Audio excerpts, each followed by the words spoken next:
Alright, welcome to Procrastination Surface Base, in which I will be sending a surface base to the surface of Duna the Duna poles, because I thought it'd be more realistic if I sent it to the poles of Duna. This base is heavily inspired by Matt Lowndes' lathe surface base, which will be in the description, a link, because mega inspiration here to make the Mark III style of base. Instead of using those alligator hinges, though, I use the landing legs. And we're gonna put. Also, there's no mining equipment because I thought it was pretty pointless. But this is going to be the start of the infrastructure of colonizing the Duna poles. Why the Duna poles, you might ask? Well, because there's clearly snow up there. What does snow mean? Snow means ice, and ice means water, and water means you don't have to bring your own water. I just thought it'd be a bit more realistic, you know, if we put, if there was, like, put it where there was water. As well as that rover is very side heavy, be careful when driving it. I just thought it was a bit more realistic, so that's why I'm putting them on the poles of Duna instead of the, instead of, like, anywhere else. Just because there's water, you know, that's what NASA would do. If they found, like, if the top of, like, let's say, Mars was just completely ice, they'd put surface bases on the top of Mars. Kind of like a Shackleton crater on the moon. They found ice at the bottom because it never gets sunlight. And that ice means that they can produce their own water and rocket fuel. At least that's what the Artemis program hopes to achieve. So that's why we're putting this base on the poles of Duna, and mostly because I don't want to finish the tech tree. Though we end up there's one more node left to unlock, and that's the rapier node. Also in the end, this base will look a bit different. Will be in a different location. Just because I didn't like where I had it, so I just quick loaded to when I was deorbiting it and just put it in a different spot. Nothing. It's that simple. I just put it in a different spot. I didn't record that part since I already recorded the landing. I didn't feel like I needed to. These little side boosters are gonna house the majority of the parachutes and a bit of engines to burn, as well as this thing's very high part count. Causes the game to lag when I actually switch to it, so it's a bit of a problem. This mission took an entire 2 hours for me to do. That wasn't fun. Actually, it was fun.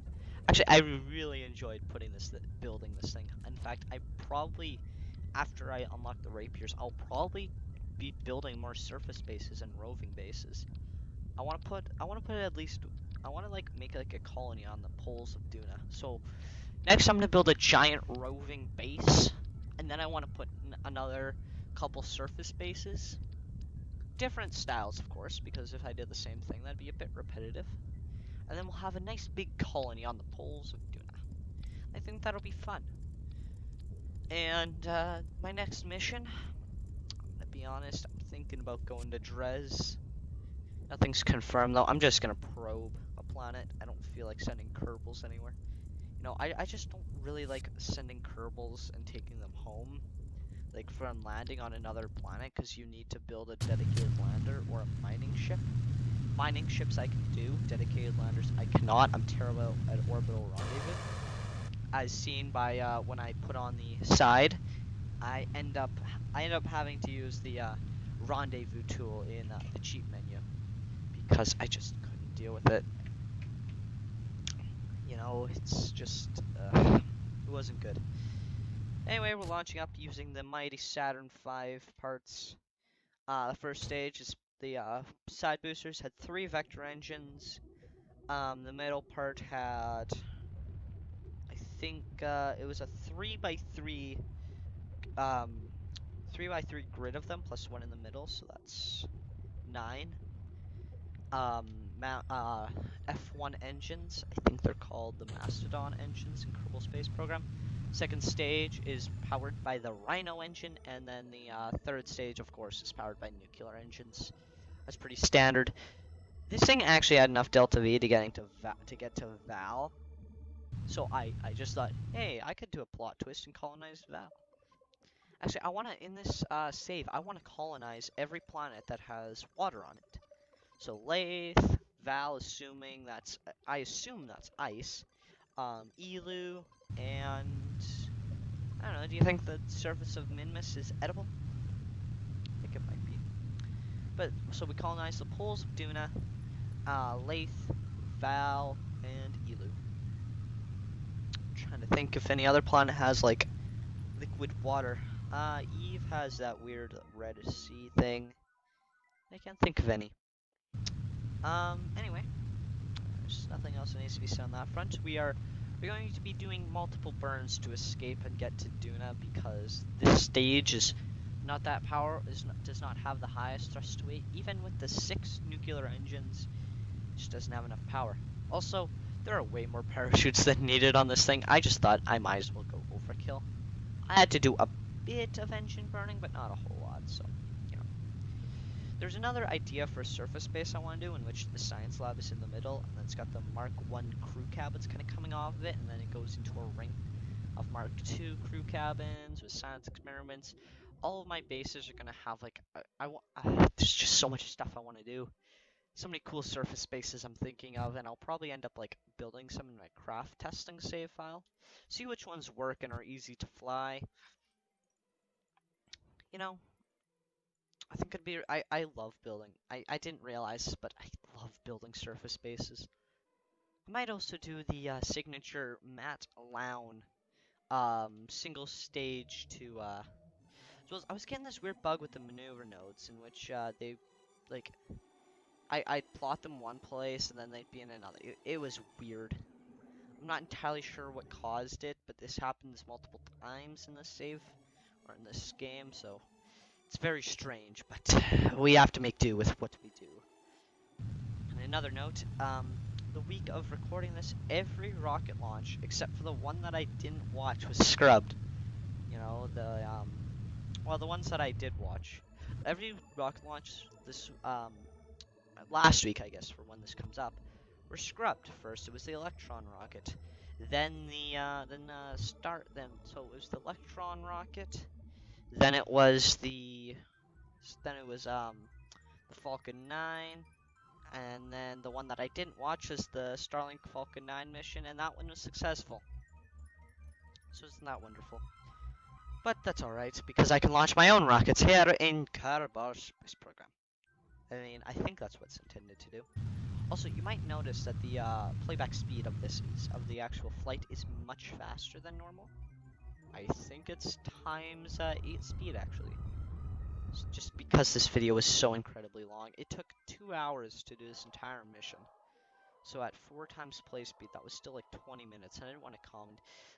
This video ended up being 15 minutes, so I was able to cut off 5 minutes by timesing it to 8. Actually, I don't think it's times 8. I think it might be times 5 then, because 5 minutes I don't think would be shaved off by by doubling times 4 speed. I think it'd be more, but you know, whatever. It's all of my videos have a higher playback speed. Obviously, what I see is very jittery and it's not that fun to watch, but what you see is nice and crisp. This mission was a very fun mission to actually fly. Also, that little side tower, put that on when you're going to be entering Duna's atmosphere, because otherwise it puts the weight off balance, and I found that out the hard way. So that's always fun, isn't it? But you know what isn't fun? Not drinking water. Which segues into today's video sponsor, water. Water is a life-saving tool found on nearly every planet in some way, shape, or form. The water company aims to keep you alive by providing you a delicious substitute for those sugary pops. Go to www.water.com to get yourself a bottle of water today, and call 1-800-WATER to get a free water system installed. Not a free water system. To get a water system installed into your house by using code FURRY. 50% off. Anyway, back to the video. you know, as you can see here, this is where things go so very wrong. Because I was juggling between them, trying to set this as a target, and then I should have just made it stationary, but then I didn't, and then, oh my god, this was a big faff on. I ended up just using the rendezvous tool from the cheat menu because I didn't feel like actually doing it. If you're better at orbital rendezvous than me, then please, by all means, do it properly. Anyway, we're gonna get see my hyper edit, and oh, that was painful. Going, let's go to 50. Oh, oh, oh, oh, oh, oh, oh, oh, oh, oh, oh, oh, there we go. Finally, surface base in its final form. And then we're gonna start this maneuver node. This is what caused so many problems because, as you can see, it's not even force put on, which isn't good.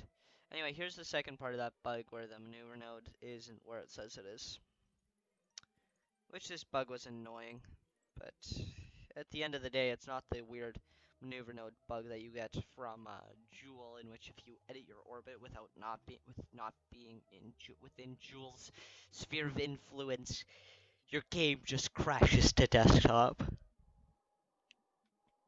Yes. Once again, I tell you, go watch Matt Lown, please. He's such a much better YouTuber than me. He deserves it way more. Now, here I am trying to balance the spacecraft because I was an idiot and instead coupled the tower when I shouldn't have. Whatever. It's fine. No one cares. If you do want to put the tower on right away, then as soon as you enter Duna's sphere of influence, add more reaction wheels because those engines don't have thrust vectoring. Yes. Which brings me on to today's mission of the week. This mission I saw on the KSP subreddit a while ago. I don't know. It was something about like I forget what it was about. Anyway, we're trying to enter Duna's atmosphere. Ditching that side. As you can see, we get those entry heating effects. Oh, something blew up. That was just the stack decoupler. For some reason, it didn't come off before. Anyway, parachute drogue chutes have deployed, and for some reason, the parachutes on that big tower were not on the same stage. A bit of engine burning. This landing of the surface base kind of reminds me of the landing of the surface base in that show, For All Mankind. Great show, by the way. I would recommend watching it if you have Apple TV Plus. Right on the side of a cliff, which is why I do it. So, nice fireworks display, and here's where I actually put it. Get a Kerbal out on EVA. I don't know what I was doing there. We're going to transfer 2 crew members to the rover, or 2 scientists to the science lab, and then 2 crew members to the rover, so that we can go and survey the lands. And there's one of the rovers off. We're going to actually go back the other way. Surface base looks absolutely beautiful. Also, for some reason, the back hatch was obstructed, but the top one wasn't. The way that Kerbal Space Program tells if hatches are obstructed or not is very weird. Personally, oh, there's the physics engine being abused. Anyway, we're gonna drive on back, and we're gonna do all the science experiments right by one of the entrance points, which are just the Mark 1 crew cabins, the door sticking outwards so that our Kerbals can get back into the surface space. The mystery goo, pretty much everything. Even though we've already been here, we can still get science points from it if we were to, let's say, return it. We're not returning it. We're actually just going to be putting the ones that we've already done to the science lab, which is going to be generating tons of science, except for the stuff that we haven't done yet, like the surface sample, the crew report, and the EVA report. We're going to be getting 2 of those, one for the science lab and one for the to transmit. Anyway, we're going to be gathering up some of the data over here because I forgot to. And grab it all. We have to play a bit of a juggling game here. As you can see, there's the pop-up. We're not actually going to dump the experiments. We're going to switch back to it, and then we're going to either put the experiments in the lab or transmit them. Then they're going to put more experiments in, and do the same. Don't hit keep experiment, by the way. You have to transmit them. Or put them into the science lab. Both work. When I get back, we're going to get into the surface base and head off to the Space Center to go unlock the only tech node that we have enough science to unlock. So we're going to be unlocking hypersonic flight. But that's it for today's episode. If you enjoyed, hit the like button, subscribe.